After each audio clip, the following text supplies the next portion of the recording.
കൊടുംചൂടിനൊപ്പം സംസ്ഥാനത്ത് പാമ്പ് ശല്യവും രൂക്ഷമായി തുടരുന്നു. കഴിഞ്ഞ ഒരാഴ്ചക്കിടെ 5 പേർക്കാണ് സംസ്ഥാനത്ത് ജീവൻ നഷ്ടമായത്. പലയിടത്തും ഭീതി പരത്തി ജനവാസ മേഖലകളിൽ ഇന്നും പാമ്പുകൾ ഇറങ്ങി. ആലപ്പുഴ കുട്ടനാട് സ്വദേശി ഇന്ദിരയെ ഇന്നലെ വൈകിട്ട് വീടിന് സമീപത്ത് വെച്ചാണ് മൂർഖൻ പാമ്പ് കടിച്ചത്.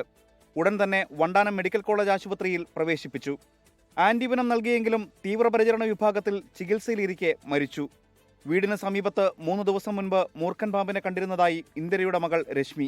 ഇത് സ്ഥിരം ഇവിടെ ഉള്ള സാധനമാണ്. നല്ല പ്രായമായെന്ന് പറയാം. നല്ലപോലെ മൂത്ത ഒരു സാധനമാണ്. അമ്മ അടയാളം പറഞ്ഞു, മോനെ അന്ന് നമ്മൾ കണ്ട അതേ സാധനം തന്നെ. കാരണം അതിൻ്റെ വാലിൻ്റെ അറ്റത്തൊരു അടയാളമുണ്ട്. അത് തന്നെയാണ് എന്നെ കടിച്ചത്. വയനാട് പടിഞ്ഞാറേത്ര സ്വദേശി മണിക്ക് പാമ്പ് കടിയേറ്റതിനെ തുടർന്ന് മാനന്തവാടി താലൂക്ക് ആശുപത്രിയിൽ പ്രവേശിപ്പിച്ചു. കായംകുളം എരുവയിൽ 15 വയസ്സുകാരി അനാമിക സന്തോഷിന് ഇന്നലെ വൈകിട്ട് വീടിന് സമീപത്തു നിന്ന് പാമ്പ് കടിയേറ്റു. കായംകുളം താലൂക്ക് ആശുപത്രിയിൽ നിന്ന് 5 ഡോസ് ആന്റിവനം നൽകിയ ശേഷം വിദഗ്ധ ചികിത്സയ്ക്ക് നൂറനാട്ടെ സ്വകാര്യ ആശുപത്രിയിലേക്ക് മാറ്റി. കോഴിക്കോട് ഉള്ളിയേരിയിൽ തൊഴിലുറപ്പ് തൊഴിലാളികളുടെ ജോലിസ്ഥലത്ത് നിന്ന് പെരുമ്പാമ്പിനെ പിടികൂടി. എറണാകുളം അങ്കമാലിയിൽ ട്രാൻസ്ഫോമറിനുള്ളിൽ കണ്ടെത്തിയ മലമ്പാമ്പിനെ വനംവകുപ്പ് ഉദ്യോഗസ്ഥർ പിടികൂടി.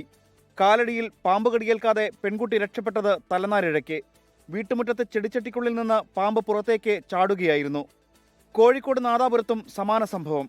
സ്കൂട്ടറിന് സമീപത്തുകൂടി ഇഴഞ്ഞു വന്ന പാമ്പിന്റെ കടിയേൽക്കാതെ വിദ്യാർത്ഥി രക്ഷപ്പെടുന്ന CCTV ദൃശ്യങ്ങൾ പുറത്തുവന്നു.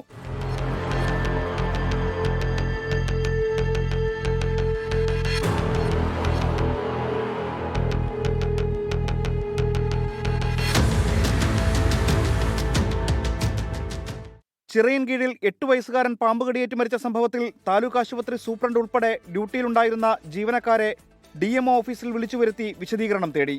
News desk 24.